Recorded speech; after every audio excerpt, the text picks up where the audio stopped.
All right, without further ado, I would like to welcome everyone to this morning's press conference. My name is Julie Bartell and serve as the Director of Marketing and Communications here at ASA and USA Softball. And I'm going to introduce our head table and we'll get started. To my immediate left is Mark Lewis, who's the Executive Vice President for Championships and Alliances at the NCAA. To his left is the Mayor of Oklahoma City, Mick Cornett. And to his left is Tim Brassfield, the Executive Director of the Oklahoma City All Sports Association. And on my far left is Craig Kress, who is the Executive Director at ASA and USA Softball.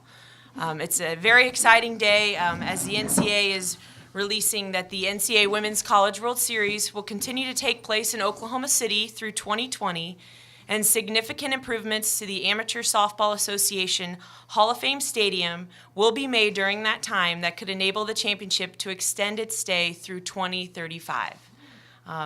So on this historic day, I'm going to turn it over to Mark Lewis from the NCAA to make some opening comments, as well as we'll have all of our guests here make some opening comments, and then we'll open it up for a question and answer session. Thank you. Mark? Thanks, Julie. Yeah, I want to start today by just saying simply thank you. Thank you to the mayor and to the city council and really to the entire people in Oklahoma City. This event's been here for a long time, obviously, and we're extending this deal not because of improvements to the stadium. That's important, but this event's been a success here for a long time, and that's why we're making a long-term commitment to Oklahoma City. The way the people have come out to support this championship year after year, whether it's volunteers, whether it's fans, or just people in the community who get excited when these 8 teams come here every year. The facility improvements are incredible as well, and it just shows further commitment to this championship, and we're very grateful that this city values the championship and displays that value. So for us to make a long-term commitment is a true partnership, and we are very thankful for everything that's been done. These kids will have a chance to play in front of the largest crowds they'll ever play in front of in their entire career. And when you think about what a national championship should be, creating those memories of playing in front of big crowds and in great facilities is what we at the NCAA always want to put as a national championship experience. And Oklahoma City truly delivers a national championship experience. So I want to say thank you, and I'll turn it over now to the mayor to talk about the facility itself and be happy to answer questions at the end. Well, I want to say how grateful we are to the NCAA throughout this process. This event has grown through the years, and I think you first look at a three-way partnership between the NCAA, ESPN, and the citizens of Oklahoma City, and you can divide the citizens of Oklahoma City into those that vote, those that volunteer through the All Sports Association, those that work out at the Amateur Softball Association. But we have, I think, cradled this event and helped it grow through the years, and you see it in a very enthusiastic fan base. I personally enjoy the fact that these young women are incredible role models that girls growing up in Oklahoma City get to witness once a year at the highlight and at the height of their athletic experience. We want this to be the pinnacle for the sport. And I think with the improvements that we're making, we're ensuring that in years to come. And it's a two-tiered funding solution that gets us to 2020 and then to 2035. But in a certain respects, it's mindful that there are young girls, young women who are not even born yet who will be a part of this agreement. And so we feel like this really solidifies Oklahoma City's appreciation to the NCAA and also shows that we care deeply about this event and feel like it's ours. And now we're stepping up to the plate and proving it. So Mark, thank you very much. We really appreciate it. Thanks, Mayor. For me, it's somewhat emotional when I look back at when this first began. I began here at the All Sports in 1999. I followed a legend in Stanley Draper Jr.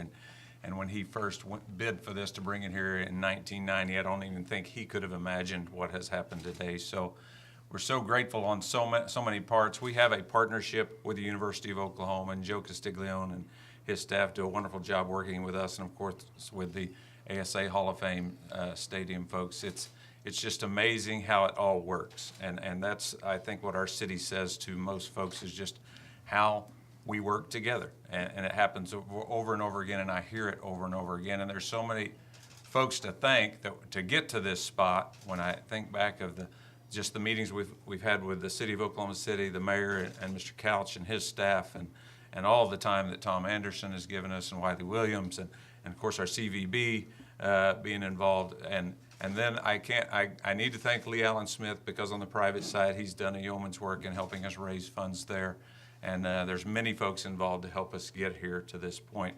But we are so grateful just to be moving forward, and it's exciting to think, as Mark and the mayor both said, that in just 20 years there'll be players here that never knew what happened. They never knew this was going to take place or taking place at this point, and they'll be playing in the best facility really in the world, the best softball facility. So we're grateful to everyone and grateful for the city's support, and as well as the support of ASA and the University of Oklahoma in getting to this position. Thank you. Appreciate it. ASA USA Softball, we're extremely proud and privileged and fortunate to be where we're at in Oklahoma City. We've been here for many years. This event has grown for many years, and the entire city itself has grown this. The sport of softball, as we know, is a team sport.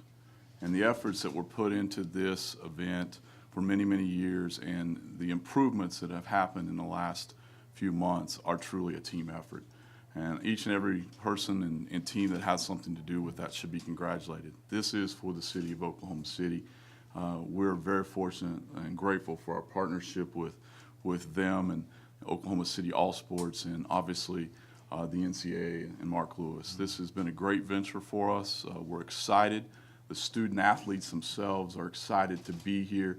And you know, this part of town and being a part of the Oklahoma City Adventure District with the zoo and the Remington Park and the National Science Industry Museum, it's a great place to be. And we're excited to be here every May, and also continue to host our other events, 31 other events that we have throughout the year. So thank you very much, Mayor.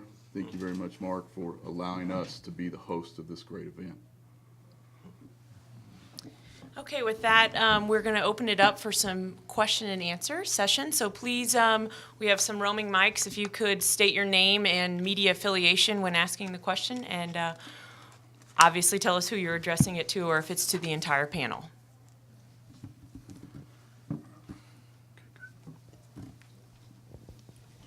Charles Thompson, Perry Broadcasting, Locker Room Sports Show.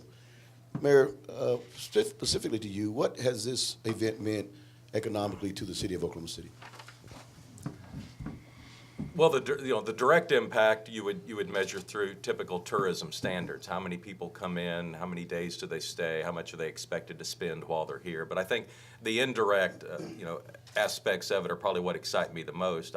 Every year during the College World Series, I hear from people that I might have met in previous aspects of my life who are sitting somewhere in some far-off corner of the world watching television, and they see Oklahoma City on the screen.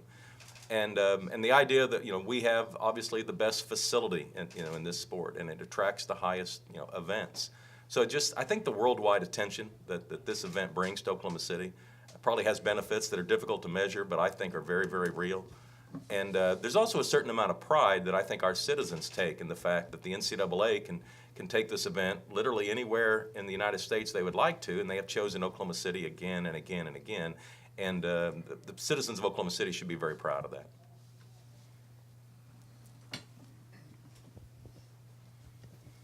Murray Evans, Associated Press. And I guess I have a question for Craig and one for the mayor. First of all, can you go into some specifics about the improvements that you have made in the last year and what you're planning? And then, Mayor, how much is all this costing the taxpayers? Okay.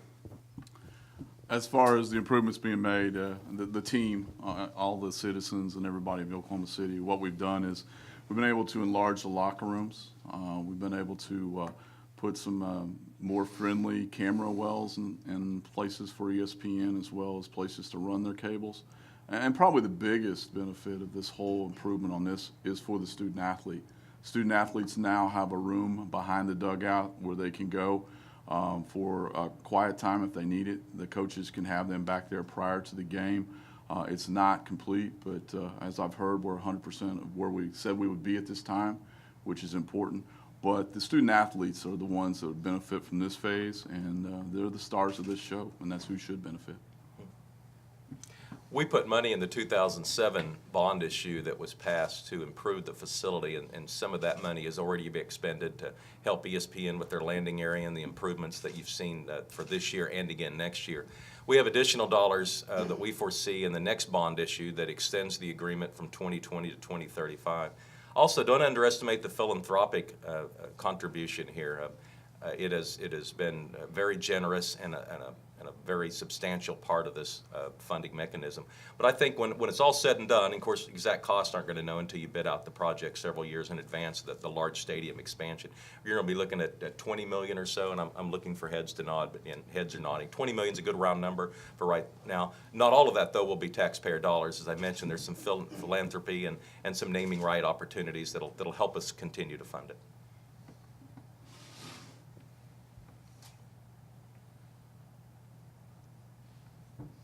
Is there any more questions? I think we should play ball. That's right. Yeah, So too. we got 18.